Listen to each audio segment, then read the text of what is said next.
Oh, that's horrendous.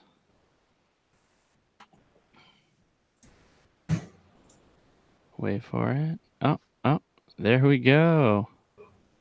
Hey, look, you can see the screen. Okay, cool. That's what I wanted to happen. Hey, one of you talk real quick to make sure it doesn't switch to one of you in the main screen. Hello? Hey. Testing. Sweet. Yeah, it doesn't look like it. Okay, perfect. Okay. All right, everybody. So for those of you here, welcome back to our second annual live mock draft show. As you know, we this will be our fourth year doing the actual live draft show, but we like throwing in these mock drafts because they're fun and it gives us something to talk about on the night before the draft. So we'll reintroduce ourselves because it's been a while. I'm Matthew Stanley. You're not doing your Twitter handle? That's what I was waiting for. I don't have a Twitter anymore. Shit's that's right. Son. Forgot you haven't got back into that. You cannot get a hold of me. If you'd like to get a hold of me or find more of my thoughts, then that's tough luck. This is Michael Peterson, deputy manager, and you can find me on Twitter at Zone Tracks. Daniel Stebbins at Twitter at dstebbs. My apologies. I am the ghost. Allergies going on, so I might be a little. And you shaved the beard. I go back and forth. I just, however I feel like being for the day. I don't know. It'll grow back in like 2 weeks anyway. So, is that like a work thing? What? No, I don't work in a place where I need to shave anymore. So, either just do or don't. Now, did you have a beard when they drafted Derwin James or not? Because that's the important question. I don't think I did. Because if you did, you have to grow one in 24 hours. You gotta do what SpongeBob did and flex real hard until one popped out of your face. Yeah, exactly. I'm Garrett Sisti. Right now. Yeah, go figure that out, and then you got to figure out if you had a beard or not, and grow it if you did. In less than 24 hours. I'm Garrett. Still working on trying to get my camera working, so you can look at the Lightning Round podcast logo. Appreciate it. Yes, he's not Jamie, so. Nope. Unless it's a bad take, and then it's Jamie. I smell a running bit throughout this show. All right, so just to catch everybody up with how we do this, for those of you who don't know or not familiar with Fanspeak, they've got a draft simulator. It's called On the Clock. You can just go to fanspeak.com and pull that up. It's like $10 to upgrade to premium, and I play around with these enough that I think it's worth it because it lets you do trades and stuff like that. So, consider that if you want. But otherwise, just the regular version, just making picks is for free. So you go ahead and grab your team. And we want to do all 7 rounds tonight. And depending on how fast it goes, maybe we'll do a couple of these. And so then when you get here, there's a couple big boards you can pick from. They update these throughout the draft season. I think, guys, we should go with this one. I ran through like 12 of these last night, and this one I feel like was pretty accurate and had the biggest amount of names. There was some of these where when I was getting into like the 7th round, you'd click on like tight ends and there wouldn't be any names there. So some of these big boards kind of run out. But as you can see, there's a ton of them. Arif Hassan, he's got that consensus big board where he puts I think this year he put like 60 of them together. So 60 different big boards he shoved together and even or averaged it out. And that's what his consensus big board is. But we can just do that, like if we do a second one or something. Okay, cool. That one for sure is going to have at least, a lot of people combined. So, okay, yeah, we'll do 2. We'll grab that one next. And these are fun. Like I said, it's fun to come play around with a bunch of different versions of these because it just adds more to the variation of what you'll see, like the results you'll get and what players fall and what players don't fall. Because like as we all saw last year with Derwin James, like you never know who's going to fall. So it's fun to just run through these a bunch of times and you get different results. So that's cool. So you pick one. And then on this page, I always go with the same as me. I think that'd be dumb to have the computer picking from a different board. So yeah, that's weird. This, I have no idea what this does. I always just leave it on classic. So difficulty? I think doesn't difficult just make it more realistic? I don't know how they would make it, harder. Yeah, that's unless they're like fleecing you with trade offers, and like it's impossible to make a trade happen. Yeah. Although I did have a fun. I sent Garrett a picture of it yesterday. I had a fun. It like glitched yesterday, and as soon as I started the draft, the Raiders offered me a trade, and they were offering me the 27th pick and their second round pick for my 28th pick. So to just move down one and they give you. Yeah, they wanted to move down one and give me their second. So that's a hard decision to make, man.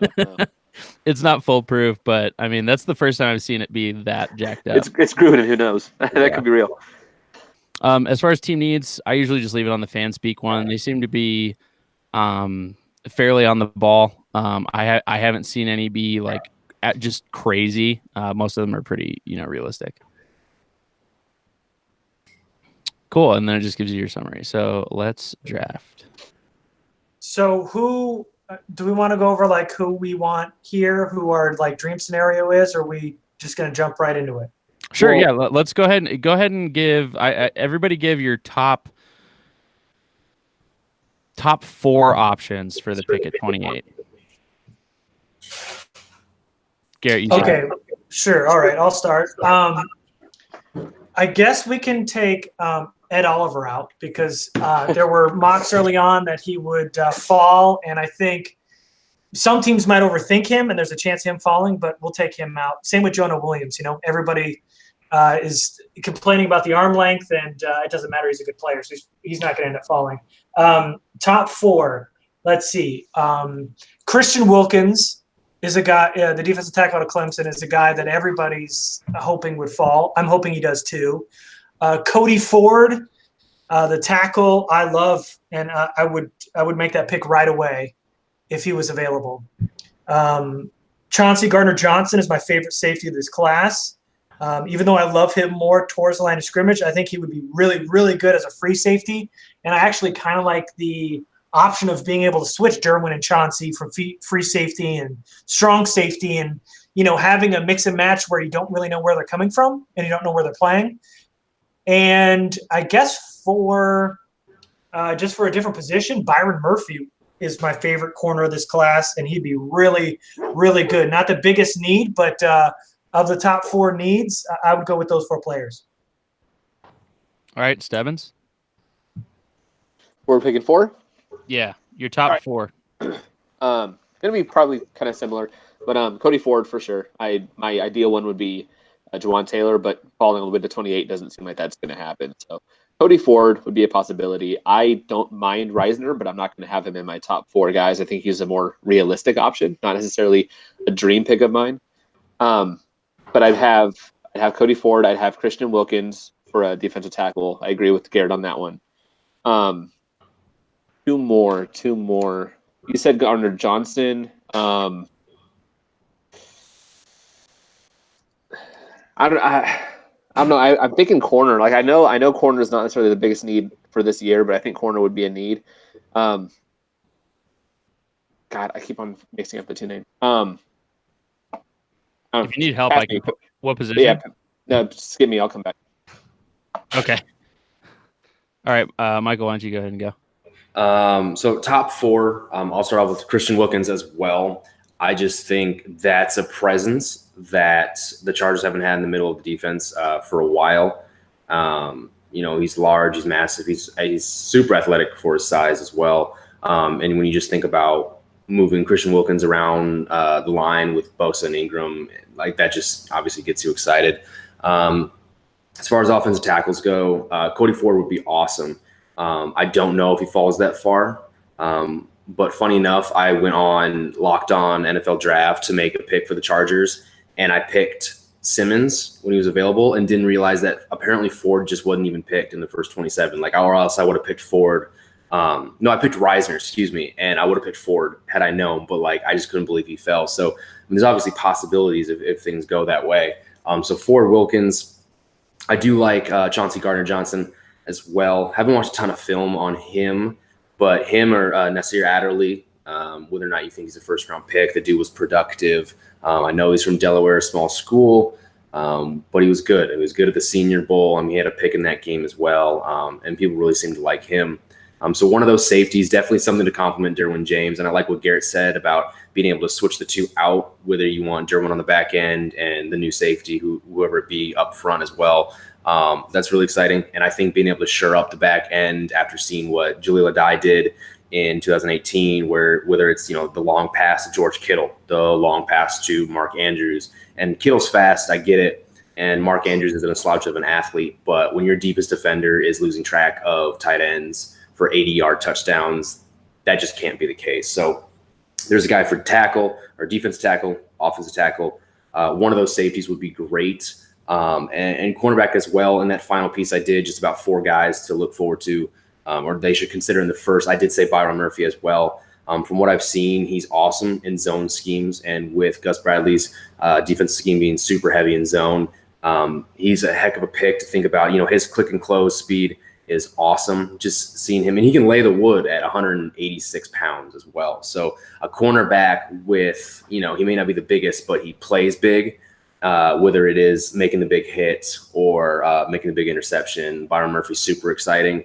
And I think he might be, if I had to pick a cornerback in the first round, I see Rock Ya-Sin and DeAndre Baker, but I think Murphy would be way more exciting. So 1, 2, 3, 4. Yeah, those are mine. Yeah, I kept forgetting, or I keep on mixing up which one is the Georgia kid and which one is the Washington kid. The corner I was thinking of was Byron Murphy, not Baker. Yeah, the other one I would have had was him. But I also do think that guard is it's a need, but I think it can be fixed with tackle. So like what I'm saying is Garrett Bradbury, if he were to fall down to 28, I would like him. I've always been a fan of trying out lamp at tackle. So personally, that's what I would do. So that's my hope. But I know that's not something that seems like that's likely. But mine would be Bradbury, Wilkins, Murphy, or who's the other one I said? Ford. You liked Ford, didn't you? Yeah. Let's go with that. I'm pretty similar with you guys. Ford again. He's a no-brainer pick. If any of those other 3 guys fall, any of those other guys fall though, like Jonah Williams or Juwan Taylor, if they're there, that you run that pick up. But yeah, I'd have to say Ford.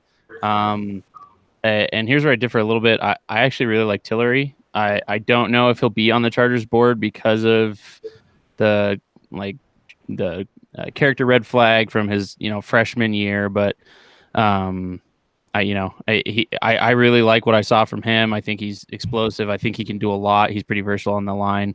I really like what I saw from him.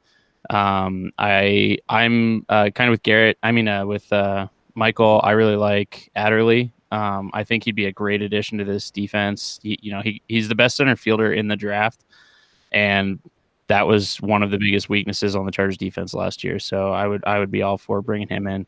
And then over about the last week, I've because of hearing you guys talk, I really, I'm on the Byron Murphy camp too. Corner would be a little bit of a luxury pick, but at the same time, it would really just lock up the position for a long time, and would help negate some of what they're missing in not having a true center fielder. All right. So with that all taken care of, we'll go ahead and start the round and see what starts happening. The other thing it lets you do when you're on premium is you can pause it. So about every 10 picks, I'll just go ahead and pause it, and we can talk about what happened. Oh, that's already a very interesting start. Oops, one more. There we go. Oh, yeah, that's interesting. So Montez Sweat at 5, Quinnen at 1, BK at 6. Ooh, Kyler Murphy to the Raiders. Murray, yeah. I said Murphy. Okay, so that is at 8. super interesting. And to be totally honest, this is probably unlikely, but it's not totally out of the realm of possibility, because we've seen some crazy stuff in the draft year out. So, if someone really likes Jonah Williams and they obviously feel he's the best tackle and tackles a premium position still, I could maybe not 3, but I can definitely see Jonah Williams going maybe a couple picks higher than normal. Sweat, people started mocking Sweat to like actually right there to the Tampa Bay Bucks. I've seen several times throughout the last couple weeks. And then heck, Metcalf, if someone didn't Al Davis take Darius Hayward-Bay super high just based on his speed? So like, you have a team falls in love with an offensive weapon like Metcalf and what he could possibly do. If they feel like he's the best player on the board, then yeah, shoot. Font over Hawkinson's not a terrible surprise. Some people have those 1 and 2. And I mean, Brian Burns, Devin White, that's actually pretty straightforward. You think Buffalo will go a different position besides edge, but yeah, stuff like this may happen. So this is actually kind of fun. Yeah. The interesting thing about that first pick, and I saw it right before we got on here, but the Vegas odds, and whether you think they're tapped in or not, they went negative 2,500 for him to be number 1. It dropped down to 280. Whoa! So whether they know something or not, I don't know. But seems like if you want to put your money on Kyler Murray, you do it now because they backed out really late. Wow.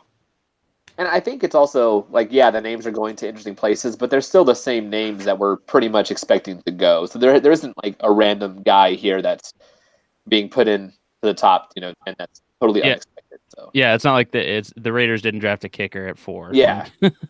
Yeah. All right. And I would not like Kyler Murray on the Raiders, by the way. That's like one of the 3 guys I don't want them to get Quinnen Williams, Nick Bosa, or Kyler Murray at 4. I want those 3 to go 1, 2, 3. Let them take Josh Allen. Who, by the way, is still available. Yeah. All right, let's hit the next 10. No, I don't have Montez Sweat above Allen, but I definitely have Allen outside the top 10. Ooh, Drew Lock went? Okay, so Farrell, Allen finally went. Unfortunately, Ford went. Baker's out of there. Haskins, Hawk, Gary, Brown. Look at Bengals took Drew Lock over Dwayne Haskins, who went 17 to the Giants. Yep. Which again is somewhat realistic when you think about people or whatever was happening with Dwayne Haskins, like his draft stock started falling just because someone leaked something or someone was trying to get him to fall on purpose. But like this is something that again could be possible. Yeah. Already. So the Giants have already grabbed DK Metcalf and Dwayne Haskins here in the first round. That's a good draft for them. Well, I had seen some mocks have that, but they had the 2 guys reversed. But yeah, like you're saying, in the last couple of weeks, especially, there's been a lot of talk about Haskins going after Lock. So, that wouldn't be a big shot. Marquise Brown going number 20 though. The Steelers. The Steelers. I mean, not the most surprising thing in the world. What did they take James Washington in the 2nd last year? 3rd. Oh, I think he was 3rd along with. Oh, he was. Rudolph. Yeah, because Rudolph was earlier than most people expected. I mean, they already have some extra brown wide receiver jerseys laying around, so that's take 84. That'd be fantastic. That's actually a good joke, Stanley. If they just give him 84, I mean, they're like, well, we already had him printed up, so. And he was taken at the end of the 2nd round. Oh, it was okay. Yeah, James Washington. Damn. All right, so no surprises there again. Love that Bush, Juwan Taylor, Dillard are all still there. Wilkins is still there. Yeah, if he's there in 2021, I'm looking. I know he's not maybe not trade up, but I'm at least considering that because Juwan Taylor, I think he'd be perfect plug and play there at the right tackle spot, man. Oh my God, my number 1 tackle. I love Juwan, man. He's so good. He's great. Yeah. All right, let's see what happens. Oh. There goes Wilkins. There goes Taylor. There goes Bush. There goes Bradbury. Stebbins. Favorite. All right, we're going to decline trades. I don't feel like messing with any of that. Those trades are horrendous. I know they are. Yeah. Oh, God. That's really bad. We'd have a bunch of picks. And this isn't even on hard mode. In the 3rd round? Like, we wouldn't even get their 2nd? Yeah. At what cost? No, man, forget it. All right, so Byron Murphy's a name we all said. Oh, man. This is easy for me. That guy you got highlighted right now, Andre Dillard. One of the top 4 tackles is available. Oh, Dillard. That's the other guy I forgot. Oh, crap. Yeah. Okay, I mean, looking at the board, that's a lot of people. So, before we click, that's a lot of good players to choose from, if we're being honest. We talked about Byron. We talked about Reisner a little bit, Nasir, Tillery. I mean, these are a lot of guys that have been mocked to the Chargers are here. Yep. Which is kind of cool. And Dillard Yeah, I mean, Dillard for a while, though, has been outside of the reach of the Chargers. I mean, realistically, or at least it seems that way. For him to be in this position, yes, I would probably run this card up with Andre Dillard, regardless of what people say. A lot of people say he's a soft tackle. He doesn't have the functional strength, just the adequate strength for run blocking in general. I honestly think that's just part of the system that he's been in. And I think, honestly, if we're going to take, say, if Dillard is no better at run blocking than Sam Tevi, I don't care, because Andre Dillard is 100 times better than pass blocking than Sam Tevi. So it doesn't even matter if the run blocking is improved at all from Dillard. That pass blocking is going to be phenomenal. And with that upgrade, yeah, all day. I mean, really the dream here at 28 is that one of those four, Andre Dillard, Cody Ford, Juwan Taylor, or Jonah Williams, one of those guys falls. That is the dream, because after those four, there is a substantial drop off to the next set of tackles. Yeah, guys like Little. I know Reisner in a lot of these is marked as a guard or a center because he kind of play everything. But Reisner's down there. McGeary's awful. Nice, thanks. Greg Little and Kajus, they're kind of in that next tier. But again, that tier that would be like dropping off from a real offensive tackle to Sam Tevi. Like, yeah, and this is kind of how we want it to unfold too tomorrow, right? We want two tight ends win early. The Raiders took a running back. 3 quarterbacks were taken, or 4? We had Locke, Haskins, and Murray. It was all go. 3. Yeah. We had wide receiver. Metcalf went. I think didn't Harry go too? Yeah. Yes. Hollywood Brown. So that's there you go. Harry. Yeah, 26. So you have 3 wide receivers going. So a lot of these teams making luxury picks outside of the big Chargers needs, which makes one of these guys fall, whether it's going to be Christian Wilkins or it's going to be a guy like Dillard or maybe Cody Ford. If people are taking guys like that, then that means some good players are going to fall. And we got lucky here because Dillard's the best player on the board, in my opinion, and he's the biggest need. He's a plug and play. I think, what Peterson's talking about is right, though, because that Washington State system is terrible. And it's not really NFL ready, but with that athleticism, you can't lose with that guy. And that's the kind of – and this is the perfect fit, too, which ends up being just a win-win all around because the Chargers with their offensive linemen love to pull, love to get out in front, and love to get out and run. So when you got Dillard, who's probably best trait is athleticism, maybe one of the best athletic tackles of this class, and you have him fall, I mean, you have an instant starter at right tackle, could play left tackle later on, once Russell Kuhn moves out. I mean, this is a slam dunk pick at 28. I love Andre Dillard. I'm surprised he's there. I understand it because a lot of people are questioning the fit and the jump to the NFL level, but that's only because of his system. That's not because of the player. Right. Because of his college system, you're saying he's not NFL ready, but maybe he is. He just doesn't have the opportunity. So I'm taking Andre Dillard all day.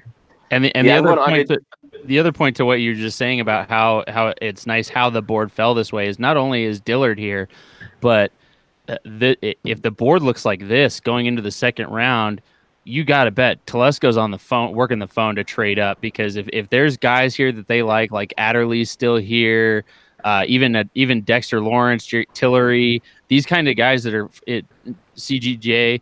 I mean, these are the guys that you trade up for and get that piece, because especially with the fact that the Chargers are going to have at least a 4th round comp pick next year and possibly a 3rd round for Tyrell Williams. They have a little leeway here to make a trade like that and send their 2nd and possibly like a 2023rd and move up and grab one of these guys that's still on the board that would just immediately plug in and be another starter. So someone was asking me on Twitter, and it didn't come to the conversation because usually when it falls to 28, Jerry Tillery's in that conversation. What's everybody's opinion on Tillery? I'm fine with Tillery. He was really streaky, I thought, last season. I think if you watch the Stanford tape, I think it was, he was incredible. I think he had like 4 sacks. He was incredible. Yeah. I thought he played pretty well against, was it Michigan week 1? I want to say it was Michigan week 1. I thought he looked pretty good. But those were his highlights. And then there was a lot of games where it was like, okay, this is just a guy. Like, I thought that his highs were really high. But I wasn't sure. I don't want to necessarily say it was questioning his efforts, but it just seemed like he was kind of checked out sometimes by his play, and not mentally, but just by his play. Yeah, I wouldn't mind Tillery as well, depending on how the board falls. So if there really isn't, so if a guy like if all the tackles go, if Adderley goes, just every other positioning, honestly, I really wouldn't mind a Tillery. I do like the fact that he is a massive human being. He is 6'7". He's a little over 300 pounds. I know he's not the same weight, but I think of Chicago's defense and having Akeem Hicks, a guy who is just a mountain of a man, being that presence in the middle of a defense. So if you guys looked at PFF grades and whether or not you take those seriously or not, Tillery was a much better run stopper early in his career. And as his career went on, his run grade kind of stayed okay, but his pass rushing grade absolutely improved, like 20 points from a couple of years ago to now, where he was one of the best pass rushers from the interior position. So I believe he's a little more well-rounded than people maybe give him credit for. The consistency is a real issue. I mean, he had 8 sacks. 4 of them were in the stand for a game, and then he really wasn't much of a person, didn't have much of an impact in the second half. But it's documented that he had some sort of labrum tear, correct me if I'm wrong, which is kind of a big deal, especially when you are trying to rush the passer and you don't have a plethora of pass rushing moves because you can barely move your shoulder, you can't swim or do certain swipes and stuff like that due to that injury. So it's real. It's a real worry to have, but at the same time, take the injury into consideration, where he probably wasn't 100%. So I'm more confident in Tillery and banking on a little bit more of a upside than what he showed throughout the entire 2018 season. If he were to be the best pick at 28, I would be content, maybe a little excited because his upside does excite me, but at the same time, the worries are real. A couple things before we move on. Andre Dillard, you guys were mentioning the system. We don't really know how his run blocking is because, well, Mike Leach doesn't do that. But it's funny because 10 years ago we had the same, not we necessarily, but there was the same conversation going on about another offensive lineman pick that the Chargers had. That was Luis Vasquez. He was coming from Texas Tech, who did not run block ever. Who was the coach? Mike Leach. Just kind of funny. And then number 27, Jeffrey Simmons. If he were to be available at 28, I know you asked this in the Slack, Michael, but what do you guys think about going with Jeffrey Simmons if he's available at 28? Now, he wouldn't be available until December probably, if at the earliest, but what would you guys do with him? So I wouldn't take him at 28. I kind of talked about this in the mock draft article I posted yesterday, but I really like Jeffrey Simmons. One of the first episodes we did earlier this year, Michael, he was the first guy that we talked about, and I've really liked Simmons for a couple months now. But with the holes that the Chargers have, I don't know if you can justify grabbing a guy at 28 this year that isn't going to play this season. And if he does, makes it into maybe 2 games. The upside is, like, when he's healthy, he's going to be a stud. And I love his versatility. You can stick him at literally any position on the defensive line and he's going to win. But I can't bring myself to have basically a 2020 pick with your first round pick this year. Yes, I unfortunately agree. The idea of Simmons falling to 28 would, it's kind of a jackpot pick, but then you keep forgetting, yes, he is injured and you forget how bad that injury is. So he might, make it into a couple games at the end of the season, pull a Hunter Henry or whatever. I wouldn't even see the team even risking it, trying to get him any playing time, no matter what, in 2019. But you're right, with where the team is right now, Phillip Rivers, twilight of his career, maybe only play another year or 2. You do want that instant impact guy at least, the next couple of years. You can't have a guy who's going to be available down the road just hoping, a mulligan for this year. So it'd be super hard to pass on Jeffrey Simmons, but you're right. They need a guy now to come in and make that impact. And unfortunately, Simmons just isn't going to be that person this year. Yeah, and the Chargers won't end up taking him because he's got that checkered past. And so I've got him ranked higher than Tillery, and I would take him over Tillery. But when you take into account that he may not be available this season, yeah, I don't think you can take it. I think if you're waiting until day 2 and he falls to the end of 2, I think you got to seriously consider it at that point. But in the first round, you got to get somebody that plays right away. And, that's why a quarterback would be a wasted pick, but that's beyond what we're here for. But, yeah, I mean, I like Simmons, the player, a lot. Obviously, he's got his own issues, but in terms of the player, he's an instant upgrade inside, and the Chargers would definitely need it.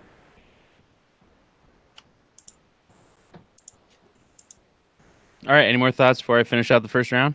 No, make the pick, man. Yeah, let's go ahead. Run it up. And with the 28th pick of the 2019 NFL Draft, the San Diego Chargers select What? Andre Dillard, offensive San tackle. Diego? Yes, still San Diego. Oh. Sorry. Ding, ding, ding, ding, ding, ding, ding, LA Chargers. You had to just turn that into this, didn't you? No, sorry. It's because when I was trying to find all my I haven't set up anything down here in a while, and I have a big San Diego Chargers flag that I took down, and so it was just like rolling around in my head. That's my bad. The worst. And my wife has been making fun of me all weekend because she resaw my San Diego Chargers tattoo and just started laughing at me. It's very rude. Okay, so the first round finished out with Byron Murphy going to the Seahawks. Oh, I hate that pick. Damn it. Juan Thornhill to the Packers. That's a good pick. I like Thornhill. Me too. Yeah, he's a guy that'd be a hell of a pick in the second, but also, especially with his testing and his productivity in college, 13 interceptions. He's a guy who probably, that's going to happen. He's probably going to sneak into the end of the first round because someone really does love him that much. Yep. All right. Cool. And then, yeah. Okay. All right, so let's see what starts happening here. Let's get through the first couple of picks around 2. Chase Winovich, huh? That's interesting. It's the Raiders. That's fine. I guess that's the next best edge there, huh? All right. Oh, thank God the Giants took McGeary. Yeah, but the Bills. Bills got Reisner. Lawrence to the Broncos. Collier. Ooh. It's a little high for Collier. Well, all the good edges are gone, man. And now teams are going to have to reach for them. Yeah. But you got look at the names we got left. Dude, Collier, I don't even consider Collier an edge. That dude's almost like 290, isn't he? 280? And what was Zach Allen?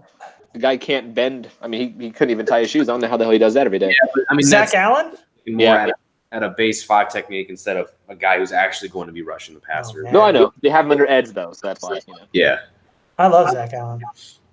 See, and about right here is where I would think that Telesco, I mean, with Adderley and I would hope that at this point at Darnell Savage, I would be hoping that they'd be trying to trade up around here if a couple of these guys are still here. Yeah, this is the perfect spot for a safety. Yep. Mm-hmm. Look, and they're still falling too. Still falling. Gardner Johnson. There goes Adderley finally.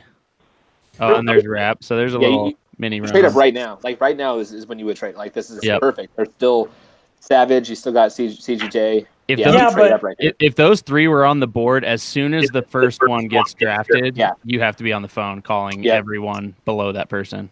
You don't think in 8 picks you can wait for either Savage, Thompson, or Gardner Johnson to fall, or Abram? Not if you want a specific one, though. If that's your guy, if that's your guy, you go for it. And only moving up 8 picks, I mean, you could probably toss them a 4th or a 5th. Okay. Well, let's see how it goes. So Rakia's gone. That's Michael. You mentioned him. Mac Wilson's gone. I know a lot of us were really, I remember it wasn't even a month ago that he was a surefire first round pick. Mm-hmm. There's Kajus. And Kajus going this early is kind of interesting to me with his injury. Well, his injury, and there's a lot of people questioning his toughness too, I think it was. But again, there's not really a whole lot left here at tackle. See, this is what we're talking about. Tackle just drops off. Yeah, man. Oh, somebody was asking in the comments. I don't know if anybody's watched either of them, but we've already taken a tackle here. But guys like Titus Howard and Max Sharpling, anybody has any opinions on either Sharpling or Howard? Not really. No. I mean, I glanced at them. I didn't really watch them, and luckily I get to work from home tomorrow, so I'm going to be spending most of my day like running through tape tomorrow. Well, I'm just being honest. Like they already have a guy who is replacement level at right tackle right now. I don't know how much value there is in waiting and to take one of those guys over Sam Tevi. It might be an improvement, but I don't think it's going to be enough of an improvement to be hyped up over that. I think if it's not in the first round or trade up to like the top of the second, I don't know if that's something you really want to target. At least not for the Chargers' current needs. Yep, that's a really good point. Yeah, I mean, I think after Reisner, you're talking about a lot of developmental guys. I mean, if Kajust is there, you might be more inclined to take that. But luckily, they got Andre Dillard at 28. All right, let's see what happens here. 8 more picks. There goes Howard. There goes Gardner Johnson. Ooh. Wow. Right. So I'm going to go first, and if this is me, Darnell Savage is the pick. Yeah. So just run through the defensive line just to see who's there, because I know that's their biggest need. Oh, man. There's not really anyone here I'm excited about in the second round. No. I'm targeting those three: Kalen Saunders, Renell Wren, and Tristan Hill in the next round. See, I like Wren in the second round. In the next round, I like Kalen Sanders in the next round. I think the best case scenario is a pick of Sanders. Or it's actually Saunders. They spelled that wrong. I was gonna say they misspelled that. Yeah, or Dalen Mack. There's a couple of those in here. That's going to be a pick your flavor thing because Dalen Mack's going to be more of your nose, traditional nose. Going to be able to do whatever he wants there. Wren's probably going to be more of the 3 tech, although he played a bunch of 0 and 1. That was probably the wrong way for ASU to use him. And then Kalen Saunders is, I think, someone you can move around the interior. He is super athletic. Showed out in the Senior Bowl and had a good week there. So I like all 3 of them. You know, if there's any of those guys in the third, absolutely. All right, so back to the second round. Well, Tristan Hill, we were talking a little bit ago about like some off the field concerns or personality concerns or whatever you want to call it. But like he didn't start last year, and I know people are saying, well, he just didn't gel with the coaching staff, but there's something there. So I don't know what the story is behind that. But I don't know if that's something that they obviously have wanted to look into if he's going to be a consideration for them. Like he didn't start for a reason. All right, so if there's anybody, Garrett, why don't you, if you can see them here, let us know what your pick is. If you want to look at a certain position, let me know. No, I know who I'm taking. I just wanted to get the options. Let's see. All right, so let's go around the horn. Who's everybody want? Michael, you start. Sorry, I got hella allergies down here in the South. So with who's left, I'd be most interested probably in one of the 2 safeties. So Darnell Savage or Deontay Thompson. Someone refresh me just because I didn't watch defensive backs or pay attention to many of them. But Deontay Thompson at one point was, I thought, the consensus like top safety, or at least during football season. What's happened that he's now like safety 5, 6, 7? I mean, he's absolutely fallen down boards. Is it athleticism? Is it something else I'm missing? Do any of you guys know? Well, honestly, like the same thing's happened with 3 guys from Alabama's defense. Look at Isaiah Buggs was talking about as a second round guy, kind of fallen off. You have Mack Wilson was a definite first round pick. He's kind of fallen off. Deontay Thompson was a first round pick, number 1 safety, kind of fallen off. I think that as the season ends and people start to dive down further, they go, honestly, just my train of thought is they go beyond Alabama guys, start to see other players and think, you know what, those guys are good, but they're not the top of the class. I think all 3 of those guys have really fallen off because of that. As people see more, as there's kind of some testing questions for people that didn't test, which I think was the case for 2 or all 3 of them at the combine. Other guys stand out more. I think they just kind of fall down the board because of that. Yeah, I think so. Mack Wilson already went, right, in this? Yeah, he went earlier in the second. Okay, so I get it. I think at least with what I heard with Deontay Thompson is that He wasn't nearly as fast as people wanted him to be, especially, his film made it look like he was probably faster. I still think he's a solid football player. I think this could be the same thing as what was it, Ronnie Harrison a year or two ago? No, it was last year. The other Alabama safety who went in like the third or something to the Jaguars and actually got like significant playing time. So I can see that. I mean, Deontay Thompson, were he to fall, I think it'd be a heck of a steal. But Darnell Savage is kind of the hot guy right now. He's getting a lot of steam. So I think him here might be the best pick. There are some good players still on the board, but best bang for your buck, Savage falling all the way to 60. I think that might be the best pick. Stebbins, who you got? Oh, no, yeah, I definitely agree with Savage. I like Deontay Thompson. I think he's a good player. I think that if Savage were to be gone, I'd say, yeah, Thompson's definitely the guy. But with Savage there, having him back there to the defensive backfield with Derwin and just having those as your safeties, that's a home run pick right there, man. I can't go away from that. It's got to be Savage for me. Garrett? All right. So I'm actually in the consensus with you guys, and I hope this sounds better. I plugged my mic in. I hope that sounds better than it did before. But, yeah, man, Savage does pretty good near the line of scrimmage. And what I was talking about with Gardner Johnson, I think you could do with Savage too.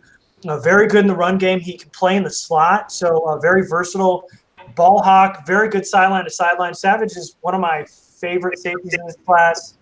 Really big hitter too. So, you've got Derwin James and Savage that can really create a tone back there on the back end in your defensive backfield. So pairing Darnell Savage and Derwin James may not be the best case in my mind. Maybe that's Gardner Johnson, but this is such a good damn pairing between Savage and James that you got to take Savage. And I kind of understand the argument for wanting to trade up and grab one of these guys, because if Jonathan Abram was there, he's more of a strong safety. Or if Taylor Rapp was there, he's more of a strong safety too. So you wouldn't want those guys because you probably run the same issue you did with Adai a year ago. So having a versatile guy like Savage is the pick for me. I'd take Savage in the second round for sure.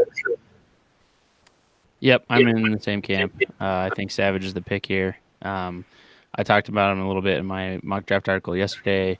And, yeah, I agree. He's just super, he is kind of a Chargers pick because he is super versatile. There's a lot of talk that he actually does work really well as an off-ball guy in the slot. He's a guy that you can kind of move around just like Derwin. Even though he's a little bit smaller, I think he weighed in at 5'11" and just over 200 pounds. He is still a really good hitter. He's a pretty solid tackler. Much better than we've had back there. He's a big hitter, but not in the reckless way that Adai was, where he just kind of lowers his head and hopes for the best. And so, yeah, I think this would be a great pick here. If it felt like this, I'd be really excited.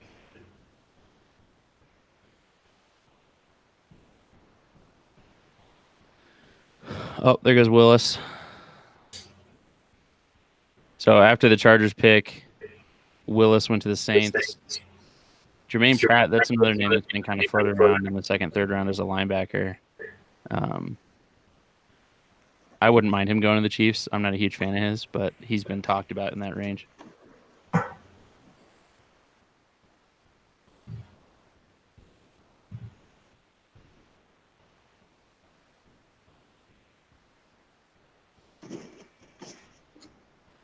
All right.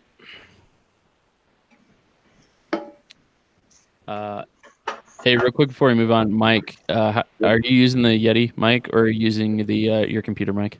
I'm using the Yeti. Can you move it just a little bit farther away from the speakers? We're getting a little bit of echo, and I think it might be you. Yeah. All right. It's on the couch next to me. Okay, cool. All right. Go ahead and start this third round.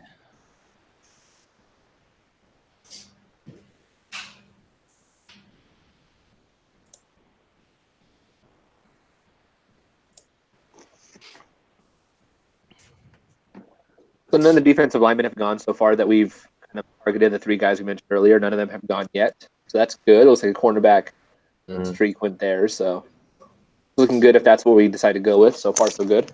Also, the Patriots saved us from taking Will Greer in the third, so there's that. Cool. All right, we can speed these up a little bit now because there's not as much to talk about. Tyree Jackson. Whew. Yeah, there's a couple reaches here. And Banagoo. David Montgomery. JJ. There goes JJ. Chiefs. So D-line is still holding out here. Hopefully you didn't speak too soon. Dieter is somebody I would like in the third if depending on the first couple picks turn out, just because he has that versatility that I know Telesco really likes. And he played in, at least when I interviewed him at the Senior Bowl, he loved playing in like a gap scheme. So especially what the Chargers like to do is pull their guys. So I thought Dieter would be a good fit in the middle rounds if he wouldn't last. Yeah, I think my favorite mock that I ran through yesterday, I grabbed Dieter in the third. I think he's really I really like the fit, and my hope would be that he would kind of push some of those guys in front of him. I mean, Dan Feeney regressed last year. Michael Schofield's getting a little bit older, but he's younger than I thought. I thought he was closer to 30. He's only 28. And obviously Forrest Lamp is going to be in there competing again this year, but just I think it would be good to have infusion of just like another body to push some people. And I mean, if that means they wind up not having, if they wind up having to push out, who was their 5th round pick last year? Questenberry. If they wind up having to push him out, that's not a terrible loss. Yeah, I mean, compete, find out who the best guys are in the center for the interior offensive line, and keep who lasts. I mean, it's not a bad problem to have, right? Right, and I think if I remember right, when I was looking at him, he has played guard, center, and tackle. Like as a freshman, he played a couple games at tackle. And he's played guard and center, so he has a couple starts at each of those positions. So, all right, so D-line, that's the next biggest need, and all of those guys we talked about are still there. Anybody else we want to talk about right here, or are we just going to make our picks on these guys? Go back to everybody. Okay. So we're looking at, there's still running backs, edge, bunch of wide receivers, safety QB. Sternberger's the only tight end on the board. So this is where the draft starts getting a little weird because Jarrett Stidham so high is odd.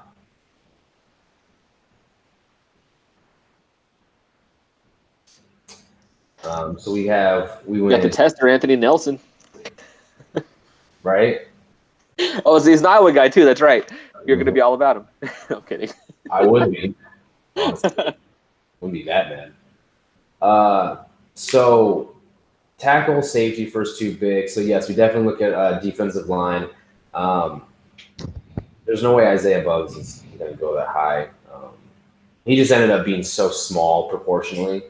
Like he's a stout little dude, but he's got some of the smallest hands you've seen for a defensive lineman. And he's stout and just stocky. I don't know. He's no length or anything like that. So any of these guys. So Wren in the third, I think is realistic, but I think there's also a real chance that someone falls in love with his athleticism and all that upside that they take him early. So I like Wren here.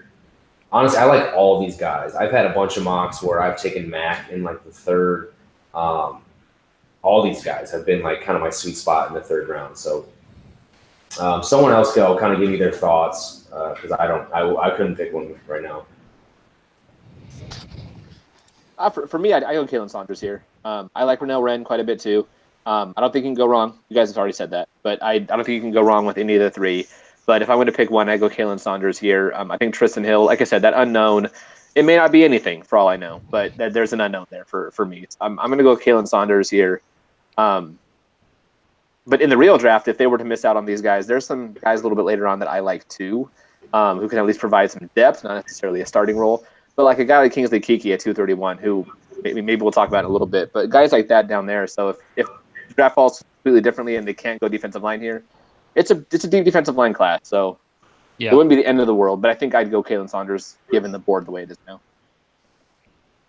Yeah, piggybacking on what you just said, Stebbs. I mean, there's a couple. This is a really deep draft for defensive line. There's guys all the way down this board that I would like to come in. I mean, Daniel Wise is good. Kiki's good. I really like Greg Gaines. He is more of those like 3, 1, or 0 guy, mostly a 1 or a 0 guy, but he's an immovable object. I really like him. We've already mentioned Max, so that there's a lot of guys. So with that in mind, are there any of these linebackers here available in the third that anybody likes over any of the Saunders or Wren? No way. No, because I think defensive tackle is much more of a need than linebacker. Like I would take a Cashman in the third, but that would be if we got a Wilkins or something earlier. So no, I'd definitely be one of those defensive linemen. Yeah, same. I go defensive line here. It's a position I might even consider doubling up later on in the draft because there's nobody on the roster right now other than Mebane, who's ancient, Justin Jones, who's unproven, and T.Y. McGill, who's whatever. So I look at even doubling up. So I think the bigger need here is you go defensive line. Linebacker, they have guys for this season and possibly next year too. So I go defensive line. Get the bigger need. All right, so we've got one for Saunders from Stebbs. Stanley, what do you think?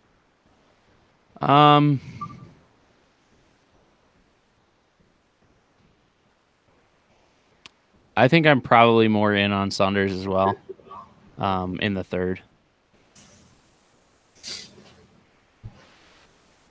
I don't have a lot of extra insight to add here, but I like Saunders over Wren.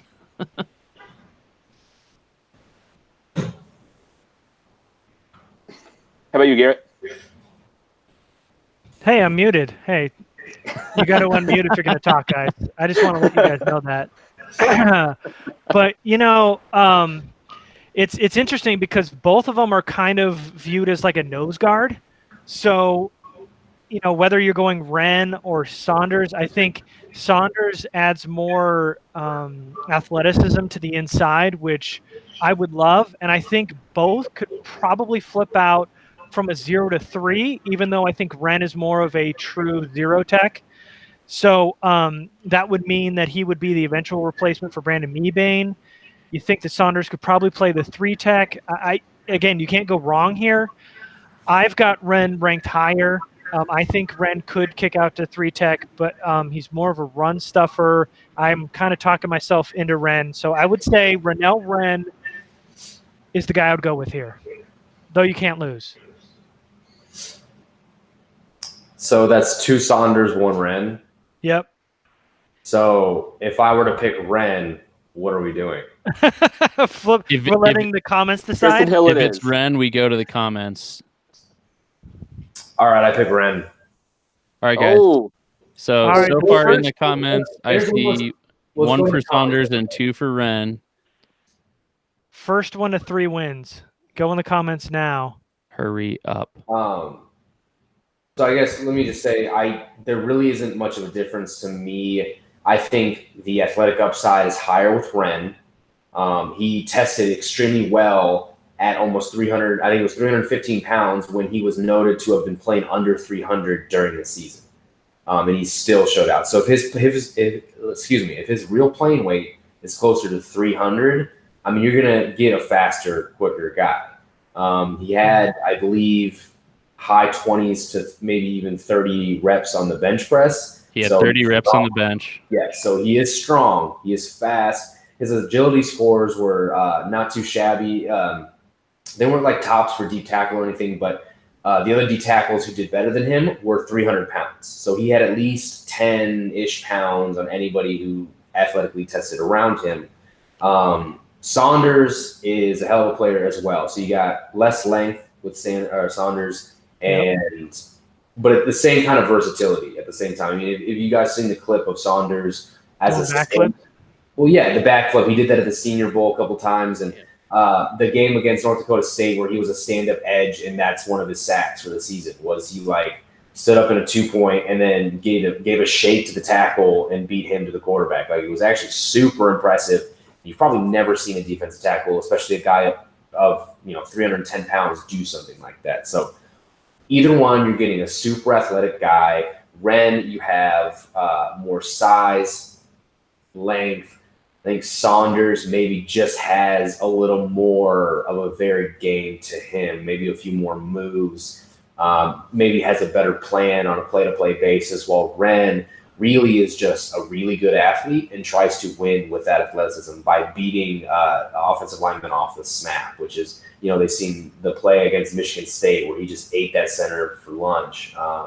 Just plays like that. So you can't go wrong, but I do want to see what the comments say. So the comments ran away with Ren. Oh, go ahead. Okay. There was 3 more votes for Saunders, but I think we wound up with 10 votes for Ren. Cool. That works. Oh, okay. All right. I like Ramon Fernandez Alvarez. Whatever Sisti said, he's always right. I'm with him. Damn. You guys need to listen to me more. No, but I mean, they are a lot alike, and I think when you have them stacked side by side, Telesco probably goes with a bigger school kid, with Ren, and going with level of competition than you would a kid from Western Illinois.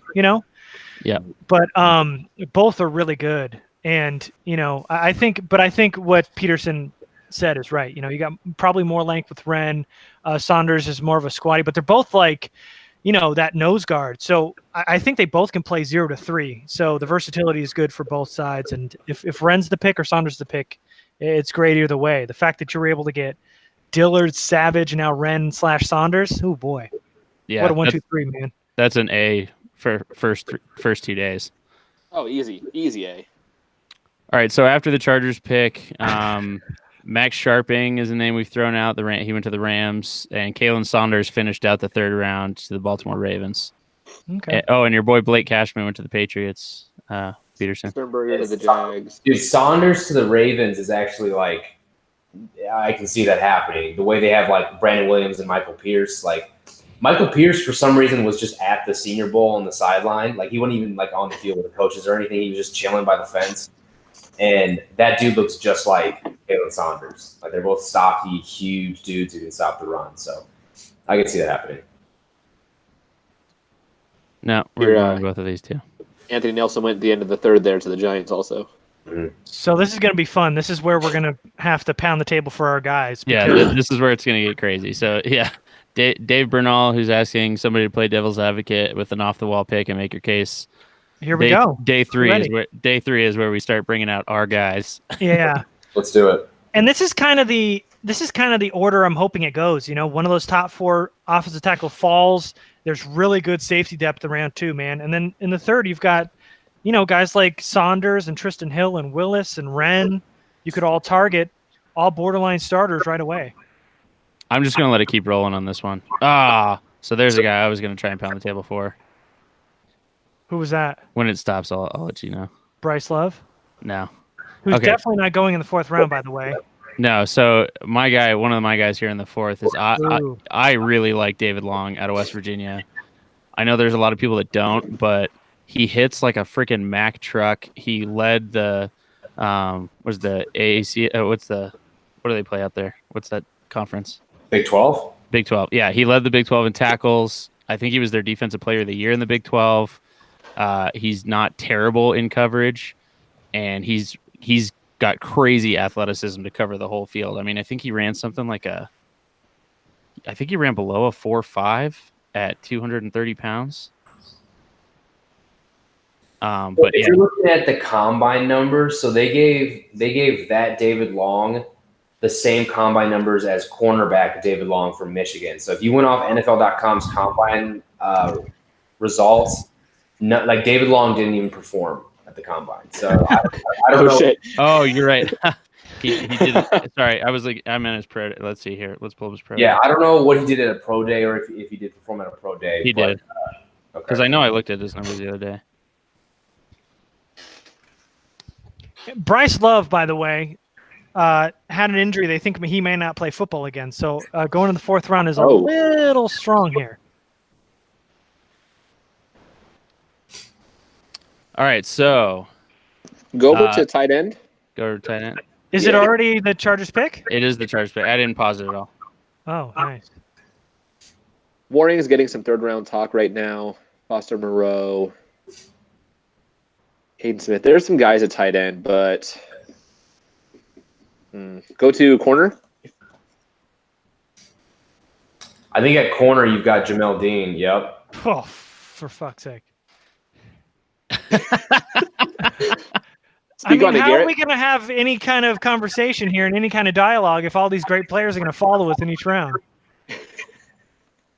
Well, I mean, Jamel Dean isn't even a consensus top cornerback for a lot of people. A lot of people are so scared of his injury history. Yeah. And that guy tested one of the best relative athletic scores, if you guys see those, of a cornerback ever. It's like a 9.95. I mean, it's outstanding.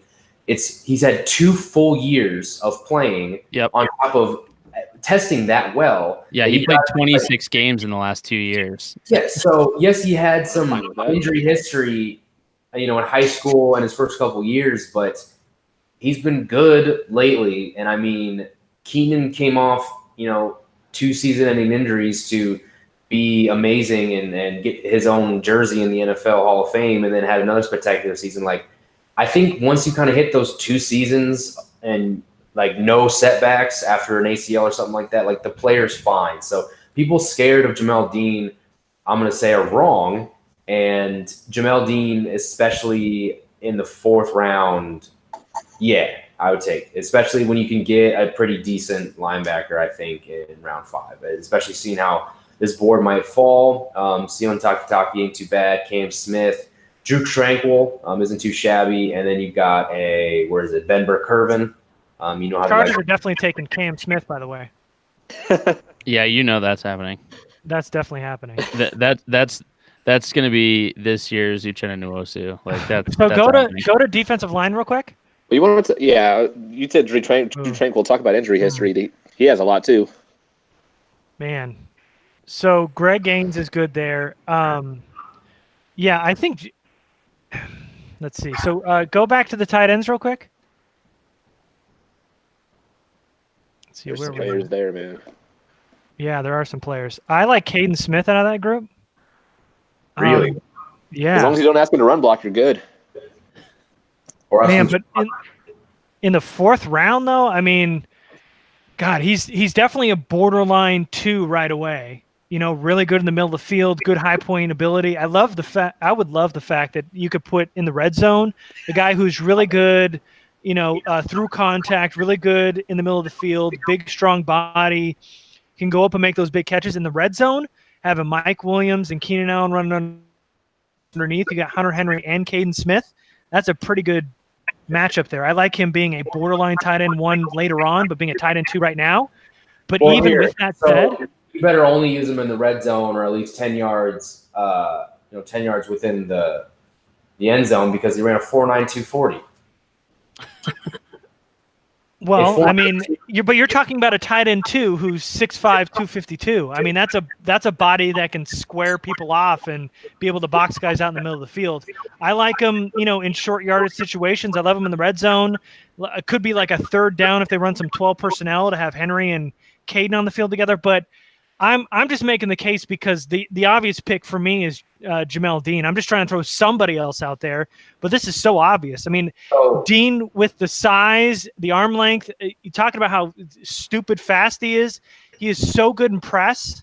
I love how physical he is at the line of scrimmage, and he's also really good in zone. So, he can fit in that big nickel dime situation that the Chargers put him in, and I think he's pretty good in the run game. I would say he's got some, he's got the injury history, but I would say other than the fact that he's kind of hit or miss in the tackling game, as a cornerback that can develop, but you obviously compete with Michael Davis, Trevor Williams right away. I love the potential of Jamel Dean here, and I think you take a big swing on a guy like that. Yeah, Dean's my pick, and just for fun, because Stanley, you said something about Caden Smith not being a good run blocker. No, that wasn't me. Yeah, that was Stebbins. That was Stebbins. Okay, so his first thing on his thing by Lance Zierlein is a wide tight end who possesses adequate run blocking talent. I might have thought of someone else. It's possible. Displayed some No, great. no. I don't think he's a very good blocker. I think it's hit or miss. I'm with Stebbins on that. It says he gives good effort as a run blocker, but will need to improve his technique and core strength. Yeah, I can give good effort as a run blocker There too. you go. Yeah, no, it's hit or miss. I mean, there are some really good reps of him in run blocking. But again, that's why I think he's okay as a tight end 2 right now with the development of being a borderline tight end 1. Here's so his source quote or something at the end is from an area scout for an AFC team. It just says, kind of what you see is what you get. I'm cross-checking tight ends, and I don't think I would take him until day 3. Nothing really stands out, which, all right. But yeah, Jamel Dean. Yeah, what's our tackle situation like? Offensive tackle. Garbage. Oh man. Daly isn't awful. It depends how or late you get him, but I wouldn't take. So Romer, there's videos going around on Twitter. I think Daniel Jeremiah had one a couple weeks ago, but Tyler Romer can really move some dudes when he wants to, and he has some really good functional strengths, fork, really being able to turn guys out of the hole. But like that's also red flags abound with him being suspended, and he was suspended indefinitely. That's why he actually declared for the draft, because he didn't even know if he'd be able to go back and play ball if he did it. So.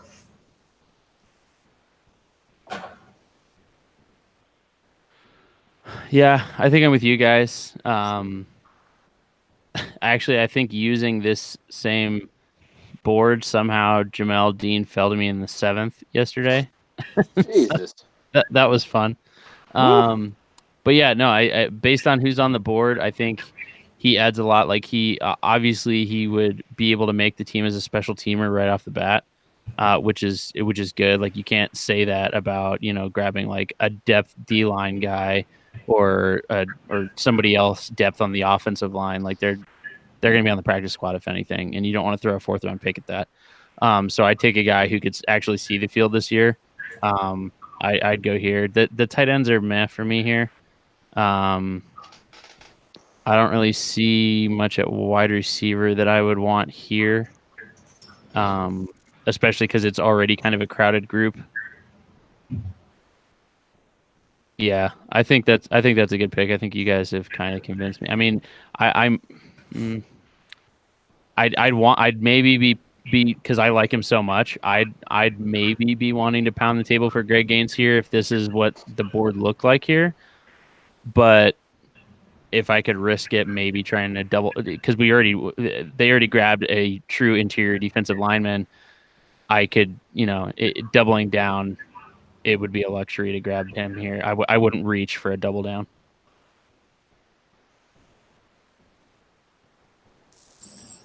Boom. Make it.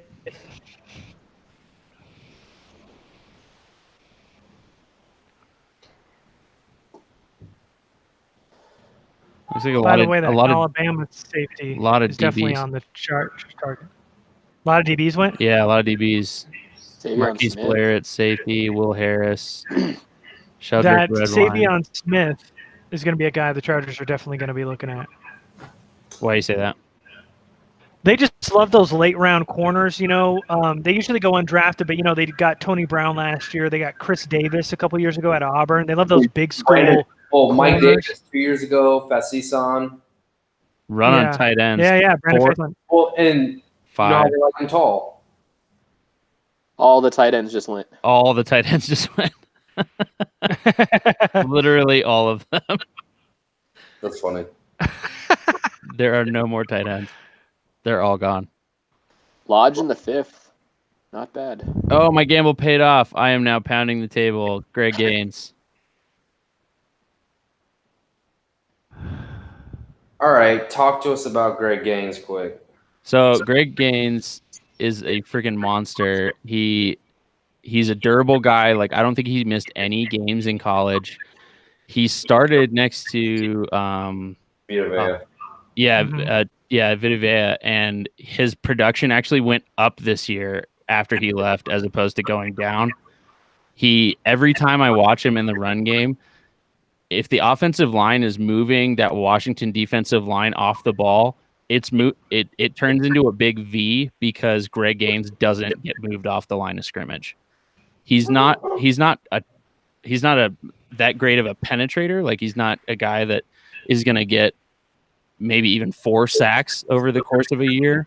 But in the run game, he just creates a huge pile. It's impossible to move him. And not only that, but he holds his ground and keeps his head up and keeps the offensive lineman in a position good enough that he's really good at stacking and shedding guys and being able to still not only just, create a pile to move around, but then he winds up making the tackle. I liked everything I saw about Greg Gaines. I think he was double-digit tackles for a loss the last 2 years in a row.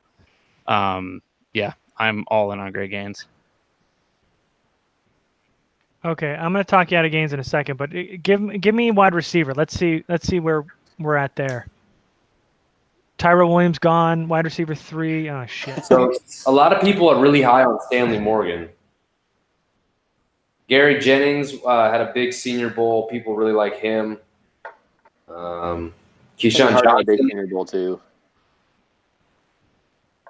You love Keyshawn, right? Jazz Ferguson. So Jazz Ferguson is obviously huge, fast and huge. If you want someone closest to Tyrell with probably about 10, 15 pounds on him, that'd be Jazz Ferguson. And Anthony Ratliff Williams. So I haven't done a ton. I honestly haven't seen him at all, but he's like a top 3 wide receiver for Kyle. Who? Anthony Ratliff Williams. Oh. You've seen Kyle talk about him, haven't you? No, Yeah, he's done, a little bit for, Niners Nation, but he really loves Anthony Ratliff Williams, and he's like the only person I've ever seen, say that good stuff about him. So if I had, go ahead. I was going to look at tight end. Okay. Get Trevon Wesco so we can get rid of Derek Watt. And I like Derek. He's fine, but Trevon Wesco is way more versatile and would be a much more of like a move H fullback that I think would just make the offense a little more wide open. And I'm tired of putting Derek Watt in and having that be a 99% chance of run. So it's just a tell, and I hate anything this team does that is a tell. So. Can you go to linebacker? Yep. Because I don't see anything at tight end that I would be considering right now. Okay. Drew Tranquil and Ben Burke-Kirven. Taki's pretty good too. Well, as Garrett said, the Chargers would take Cameron Smith here, so. They definitely would, man. Yeah, if they didn't already take him in the 4th. Yeah, that's a good point. Oh God. Can you go back Joe to Giles Harris? What did you say, Stebbs? Can you go back to wide receiver real quick? Yeah. So I would totally wait on Jazz Ferguson here. I don't think any of those wide receivers scream like, oh, they're amazing. They need to be taken. So I would wait on a Jazz Ferguson. As much as I love Keyshawn Johnson, I'd take him in the 6th. I wouldn't look at him right now in the 5th. Look at no, I guess it's. Oh, let's check out guard. You have 3-time All-American Mitch Hyatt. Yeah, how the hell that happened? I don't know. I don't know how he started all these games and all these accolades, and like no one really thinks he's that good. Like I haven't heard his name once. It's crazy. For some reason, he reminds me of there was a North Carolina left tackle who was hyped up like crazy, like back in 2013 and 14 and 15, and I don't remember what his name was, but it was like, why is he hyped up so much? I don't understand this. So honestly, looking at the guards, where is he?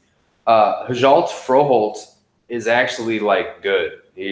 I think he'd be a heck of a pick in the 5th round, if that were a big enough need. But he's a Viking. Yeah, like he was a top guard. Like before the season, he was a top 5 guard prospect. He was a guy that was supposed to follow in the footsteps of Blanket on his name from Arkansas. Oh, Frank Ragnow. Like he was supposed to be kind of a second coming, following his footsteps type guy. I've heard some big love from Phil Haynes, but you could get Phil Haynes much later this draft. All right. So all right, Stanley, Greg Gaines. Yep. I'll tell you who I'm pounding the table for. So with Greg Gaines, and the reason I'll talk you out of him, well, for me, I'll pass on Greg Gaines is because he's more of a 2-down run stuffer to me, and he's not very athletic. So I think you got a really, really good run stuffer who's probably more of a nose guard in Ren in the, what did we get him in the 3rd round? Greg Gaines, I think, is a little redundant, and I want a guy with a little bit more upside, a little bit more pass rush ability. Later on, there's a guy named Armon Watts who's 338 on that board that I like a lot. So I would wait a little bit there. The guy that I would go with is the tight end, Dax Raymond. I don't know if either of you guys have watched him, but I'm a big fan of his. I like him. I had a 4th-round grade on him. He played H-back. He played out wide. Good hands, and he's a really, really, really good blocker. And I think that is so important in the Chargers system, in that when you have Hunter Henry on one side, who is basically an extension of the offensive line, who could block his ass off, you've got another guy, Dax Raymond, who, maybe more of a tight end 2. I don't know if he's got that tight end 1 upside, but definitely a very good complementary piece that you don't have to take off the field ever. And a guy that's really, really good athletically. I'd like to know what his athletic testing is, but on tape, he was really fast, good speed, and real good power in his run block. So I would go with Dax Raymond here. You asked about his athletic testing. He had a 4.73 40, 32 vert, 15 bench, 109 broad, 7.153 cone, and a 4.39 20. That's not a bad 3 cone for a guy who's 6'5", 260 pounds. Yeah, no, I haven't seen him at all. I have. And it looks like at his pro day, he dropped his 40 time down to, he had a 4.58 and a 4.62. Oh, wow. Yeah, I mean, it looks like there's reports all over the place. Like TDN has him at third round, and then NFL has him as a 7th or PFA. So it looks like it's all over the place as far as that goes. But I like those. What you're saying sounds good. But Stanley, can you throw it back to the offensive tackles? Yeah. Ooh, man, his bench press was terrible, and his broad jump was terrible. Oh, all right, never mind. I thought there was someone else that I forgot, but no, those guys are trash. Go to edge real quick. Just looking at Dax Raymond while you guys are looking at Dax Raymond's mock draftable, his spider chart. Not great, guys. Not good. He matches up with 3 guys I've never heard of, Jordan Leggett and Jay Sternberger. So Jordan Leggett was the Clemson tight end. Yeah. Yep.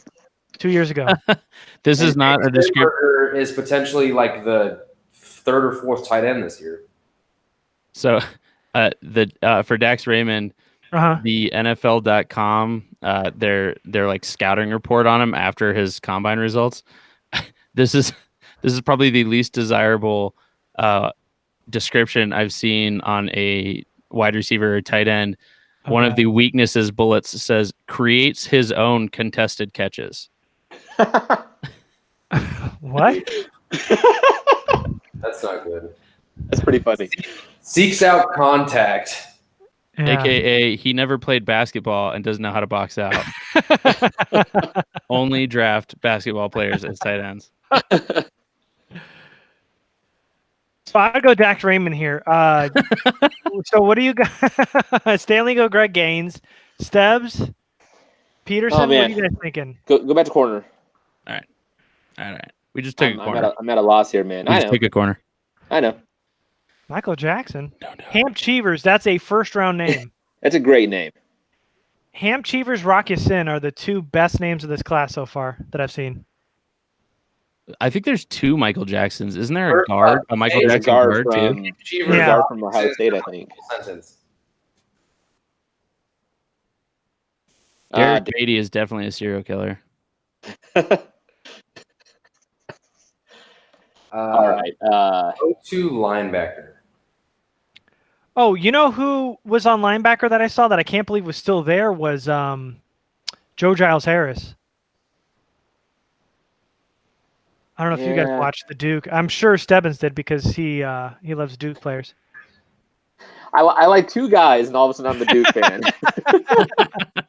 Just because I like safeties that run a 4.9 doesn't mean Jeremy Cash is a good player. Anyway, no,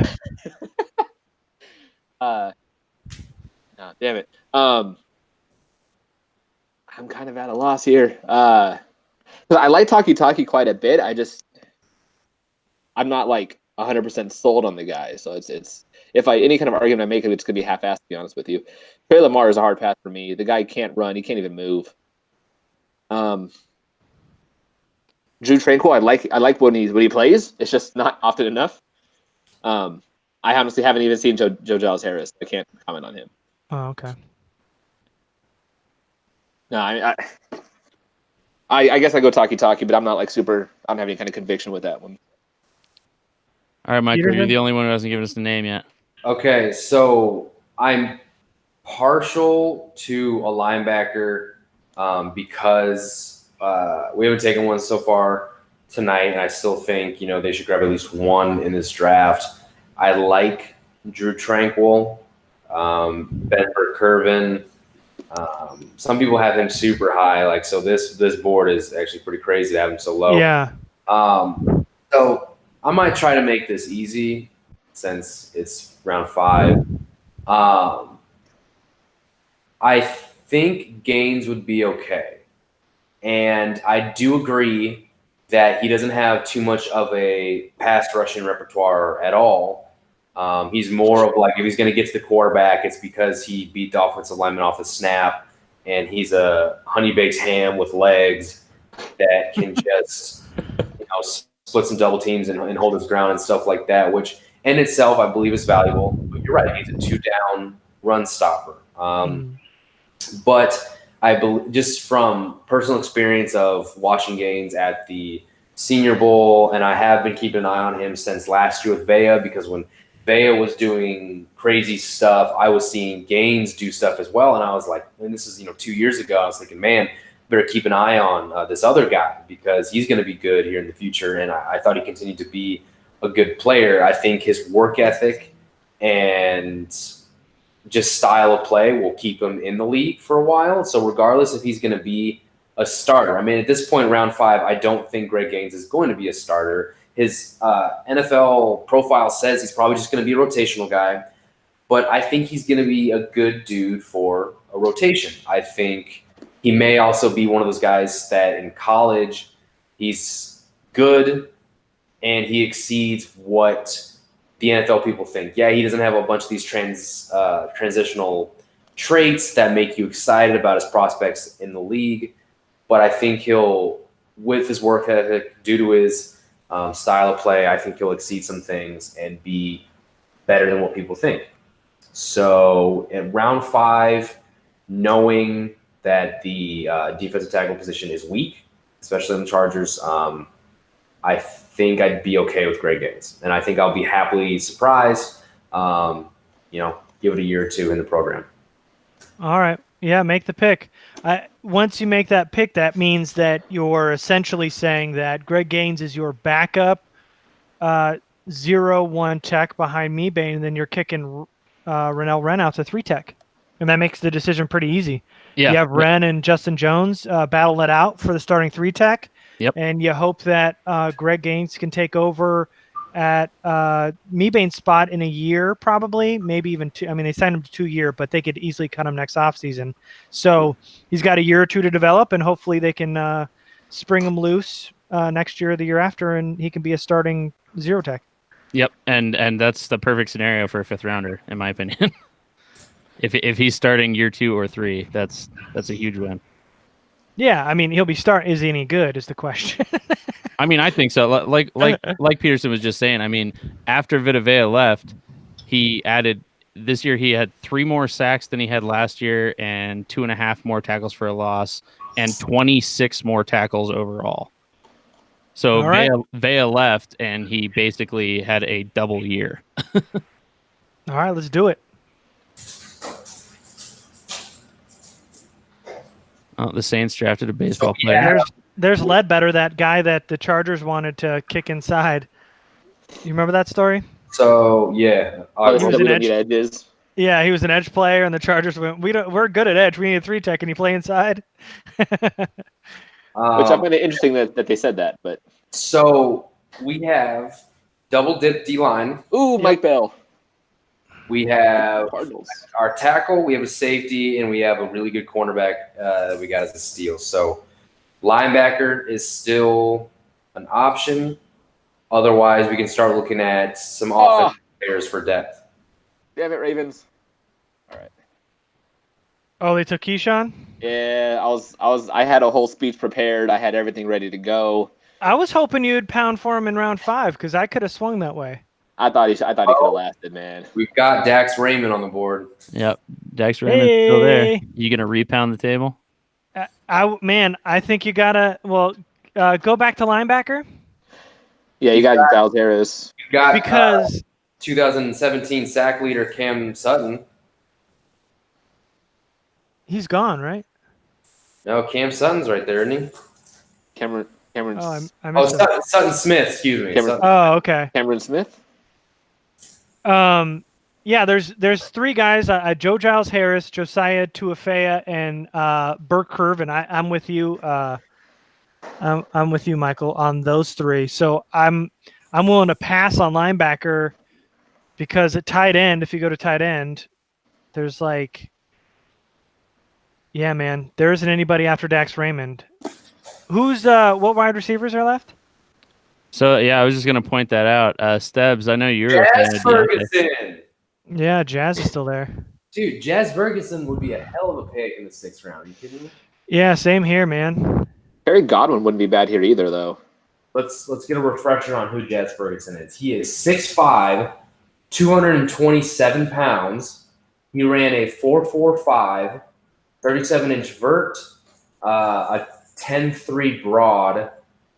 His 3-cone and 20 unfortunately weren't too good. He was at a big college and transferred, didn't he? Yeah, he was an LSU pick. What happened? Let's see. I'm looking at it right now. He played in 2 games as a freshman and 2 games as a sophomore. Played 7 games with 1 start, but was suspended during 2016 after a failed drug test, and also struggled to complete his academic work. He transferred to Northwestern State before 17, redshirted to get his grades in order, and then as his only season with the Demons, he caught 66 passes for 1,117 yards and 13 touchdowns. He was named a 3rd-team Associated Press All-American and was the Southern Conference Offensive Player of the Year. Ooh, I like this. So he's a draft projected for the 6th or 7th round, and his comparison was Ramses Barden. Huh. I miss Ramses Barden. Was he the one that was like 6'7"? He was 6'6", yeah. He was on the Chargers practice squad for like 2 weeks and then got cut.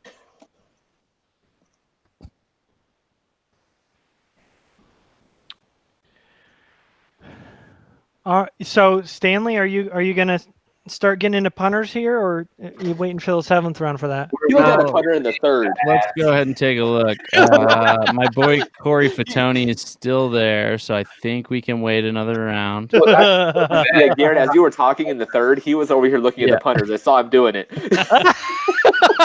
Yeah, when you were talking, Garrett, I pulled up the punters and I just started circling. I tried to be quiet, but I was like, stop it now. I heard you laughing.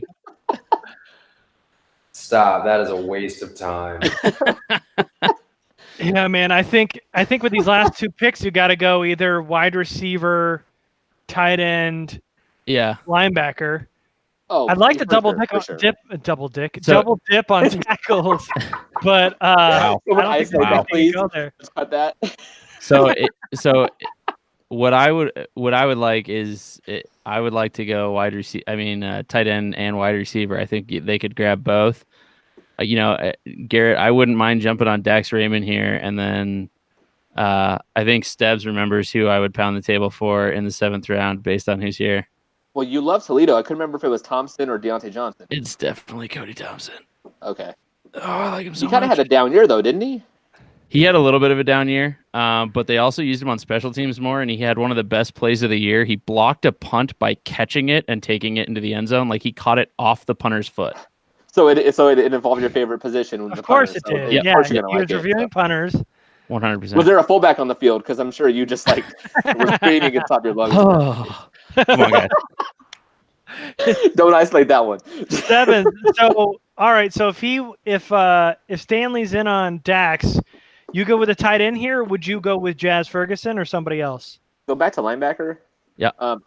I haven't seen him, but just from what I've pulled up, Joe Giles Harris looks like he's pretty much liked across the board. I'd probably lean him, but again, I haven't seen him. So I'm relying on what other people are saying. But then again, I haven't seen him either. So I'd go linebacker here, but I totally get why you would go Dax Raymond. Yeah, I mean, Giles Harris is not supposed to be here in the 6th round. He is an early day 3 guy. Yeah, that's what I'm seeing everywhere I look. He is for me too. Yeah, and if you're going like highest rated player still left on my board, I've got Joe Giles Harris. Where do I have him? Low 3rd round grade. Dax Shepard, low 4th. So Giles Harris is still available. Yeah, you know what? I'm changing and going. I'm going Giles Harris. Here's what could seal it too. Him coming on the team, the linebacker position might be what forces Zubner off the roster. So right, yeah, that's and he's more of a Mike. So if you're looking at Denzel Perryman for the next 2 years, Joe Giles Harris, I think definitely needs a year or two to develop. Can definitely be a rotational guy early on, but definitely a Mike at the next level. And I think I would probably go Giles Harris here. So that just one bit of perspective here, alternative perspective here. So I do see a lot of boards that have him as like a late day 2, early day 3 pick. And then NFL.com has him as a priority free agent. I just saw that too. Lance Zierlein has him as a priority undrafted free agent. Who? Giles Harris. Really? Yeah. Wow. He compares him to Antonio Morrison. See, I loved Morrison coming out of college, so I don't hate that. You did. You took him in your mock. I remember that. Yeah, man. Yeah, I was a big fan of his. So I would go Joe Giles Harris here. That's my pick. All right, well that's going to be 2 then, because I'm sticking with Dax Raymond. So we'll go Joe Giles Harris. So maybe you can talk about Jazz Well, I Ferguson. guess my opinion doesn't matter. Hey, Yours is Jazz 2. Ferguson, isn't There's it? already 2. I mean, yeah, I was gonna go probably Giles Harris. Oh, you're gonna go Giles Harris too?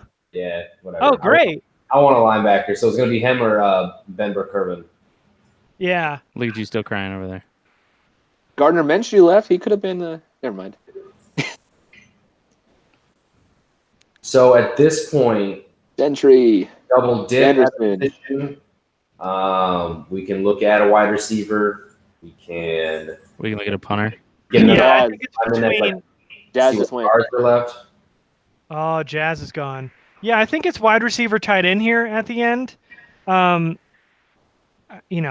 rather grab my kickers as undrafted free agents. Yeah, but I guess no, that's I'm me. fine with that. Last time they drafted a punter, it didn't Is look so it? great. Oh, Anthony Ratliff-Williams. You said Kyle's all about him. Kyle thinks he's a potential like top 5 wide receiver. See, I don't agree with anything he says, so that's Yeah, that doesn't mean much to DBN me. has him as the 100th ranked player.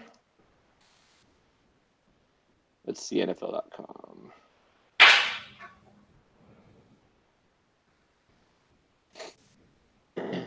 Let's see. Did he run at his pro day? Because he didn't run at the combine. NFL.com has him as a priority free agent. Has no combine results. Yeah, I haven't seen him at all. So Yeah, me neither. Terry Godwin. He was at not the Senior Bowl. He was at the Shrine, I believe. Is that right, Peterson? Yeah, the East-West Shrine game. Yeah, Shrine game. I remember there was a lot of talk about Keyshawn, but there was a lot of talk about Godwin as well.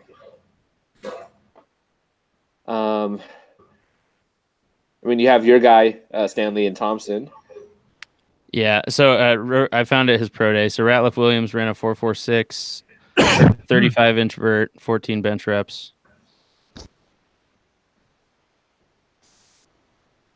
I don't see height numbers on him though. He's like 6'1", 200. Oh yeah, 6'1", 195.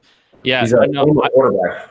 So I'd still, while Yeah. you guys are looking through the names, I'll give my little Cody Thompson pitch. He's super versatile. He can play inside and outside at wide receiver. He really stretches the field.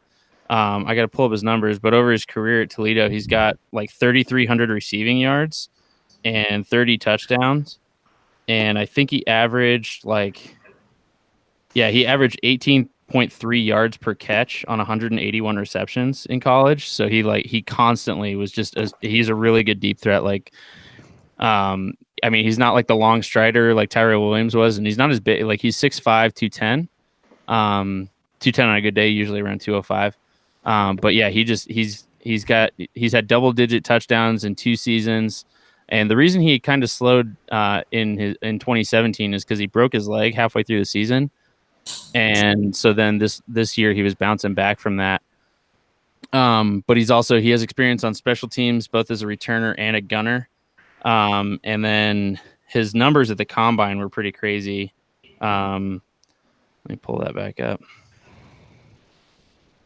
He ran in the 40. He ran a 4.57, which isn't ecstatic, super great, but he had 19 bench reps. He had a 38.5-inch vert. He had a 10-foot broad jump. He ran a 6.87 3-cone and a 4.03 short shuttle. So he's super. He's got really good acceleration and he's really agile. And those bench reps, I've seen a couple people say he might be the best blocking wide receiver in the draft. He gives it everything he's got, and he just destroys people. So my vote in the 7th round would be Cody Thompson, because again, he's another guy that he can come in and contribute on special teams right away. So can you just give me tight end and offensive tackle real quick? Yeah, I'll start with tackle. Ooh. Yeah, man. All right. Yeah, I think the computer's just making up names now. Every one of those is fake. Yeah. So The third one isn't a real thing. Josh Nijman apparently ran at 320 pounds, ran like a 4.8 40 at his pro day.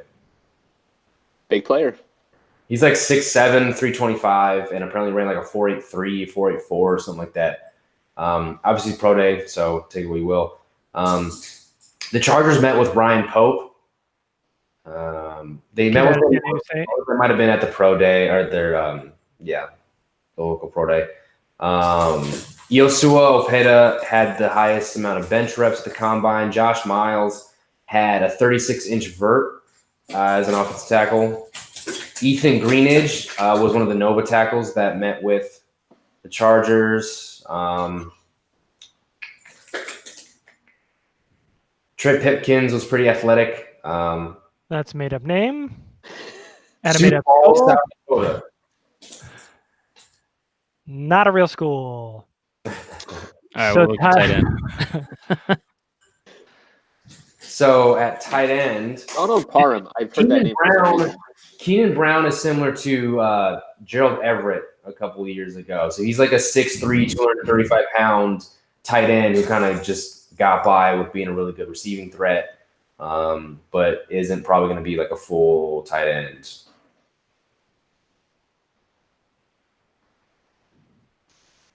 Parham. Did he get injured at like?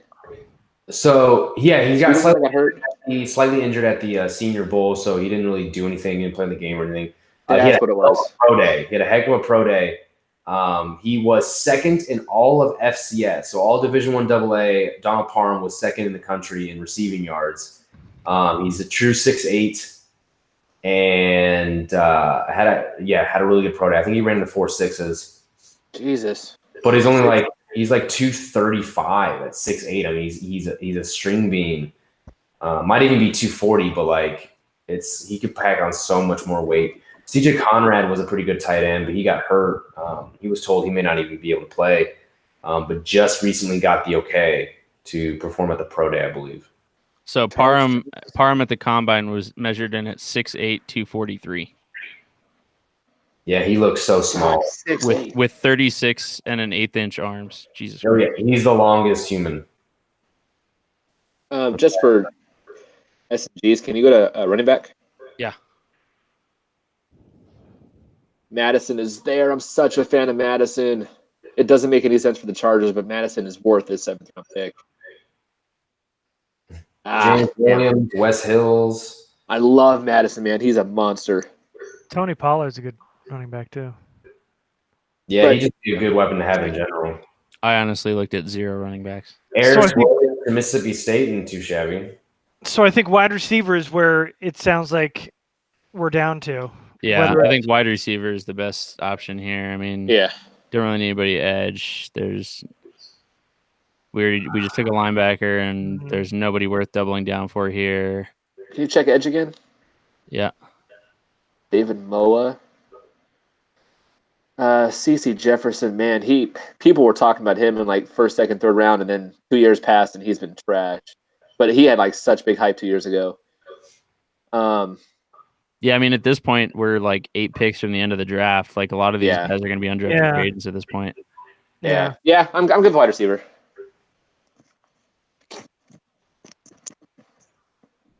Yeah. So what is it? It's down to Anthony Ratliff Williams and your guy, Stanley? Yeah, I would say so. I mean, I vote for Cody Thompson, and it looks like Kyle is puppeting you guys into Cody Thompson.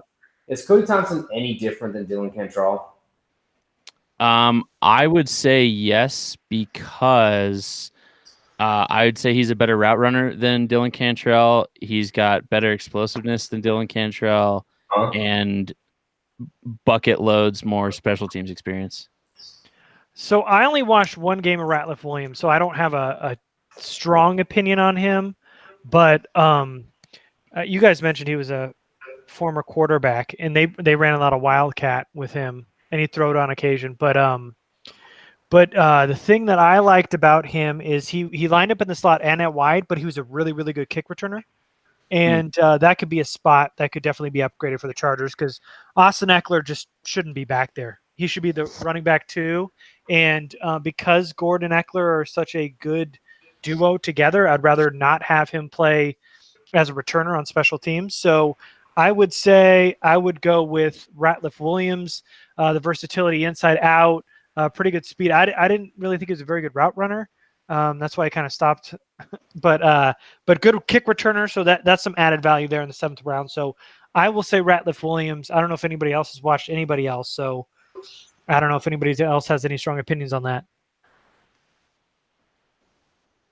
No, I'm going to go with Cody Thompson. I haven't seen Ratliff Williams. I've seen Cody Thompson on several occasions.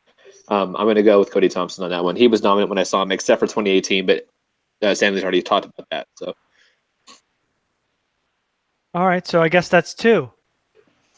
So we going to the comments on this? Oh, so you're Ratliff Williams too? Yeah.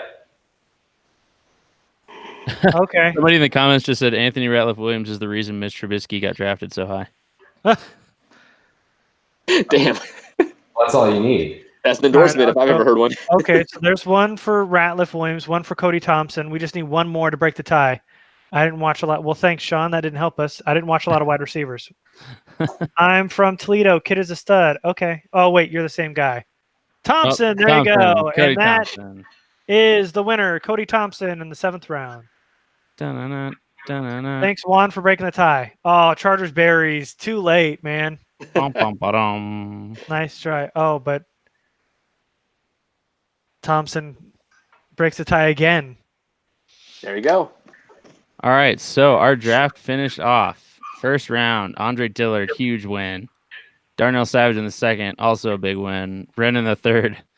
I mean, if the draft finishes like this on Saturday, I'm going to be too drunk to do anything for the rest of the weekend. I mean, they hit every single need except for tight end, really. Like, they hit everything. Yeah. Yep. Yeah, they probably could have doubled down on tackle.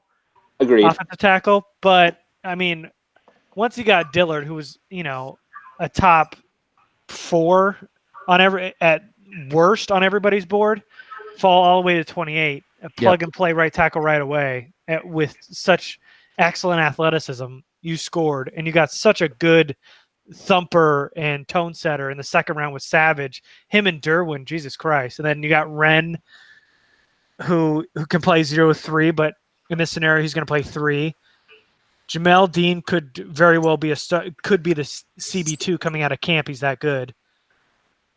Greg Gaines, now your backup 0 tech with a couple years of development. Joe Giles Harris, your backup Mike, who's also a pretty good thumper as well at the second level. I love that value there in the 6th round because he's more of a 3rd, 4th round player for me. And then Cody Thompson, you guys love him. Need some wide receiver help. After Tyrell Williams left, he can compete with Travis Benjamin and Artavis Scott and Jeremy Davis and the guy from last year. I'm forgetting his name already. Dylan Cantrell. Yeah, man. Hey, don't forget about Andre Patton and Justice Liggins. Don't forget about those two. No, I'm definitely forgetting about those two. And this is definitely an A, man. Like A thoroughly. This felt too good. This was so good that we didn't even argue for the first 4 picks. That's how good it was. It was too easy almost. People were asking in the comments for more diversity. Yeah, but when players that good fall, I mean, we had a discussion about Kalen Saunders or Rennell Wren in the 3rd round, but other than that, such good players fell at every spot that you cannot complain about this draft. That's an A, man. And and it's not even good players. It's good players at all of the positions that the Chargers need to fill. And so it was, this was, if the draft winds up like this, I'll be stupid happy. Like this is, whoo. So I was gonna give this draft an A until I just looked at Cody Thompson's hairline. Uh-oh. What are you talking about? It's 3 inches ahead of Keenan Allen's still. Oh my goodness! Damn. I just looked up Cody Thompson. Oh wow! Yeah, Cody Thompson's going to be an insurance salesman in 2 years. He looks 0% like I thought he would. Yeah, same here. Cody Thompson looks like a travel agent. There's a school picture from the league. Oh my God! Who did you make us draft in the 7th, Stanley? Listen, he's gonna have his helmet on all day Sunday anyway. You won't see the face or the hairline. It'll just be him running past people for touchdowns. He looks like a fake character on Madden, but with the hairline of Joe Thomas. How old is he? He's 24, I think. He's like Dylan Cantrell. He's older. He looks like a player's dad pretending to be a player. Oh no! There's a video on NFL Network on NFL.com, and it just the first screen before you click play looks awful. Yeah, exactly. Oh man, dude, he's still not as bad as who is that Alabama defensive tackle a couple of years ago that looked like he was like everyone's grandpa. Russell? No, that's this year. Hold on, I gotta pull this up. I don't know, but I now see why Stanley was a fan. The very first line in his bio on NFL.com is Thompson was a dual threat quarterback and a punter in Ohio. Yeah, buddy. Oh, of course. I got you guys. I knew there was something going on here. I still drafted him. God, I knew there was something fishy going on.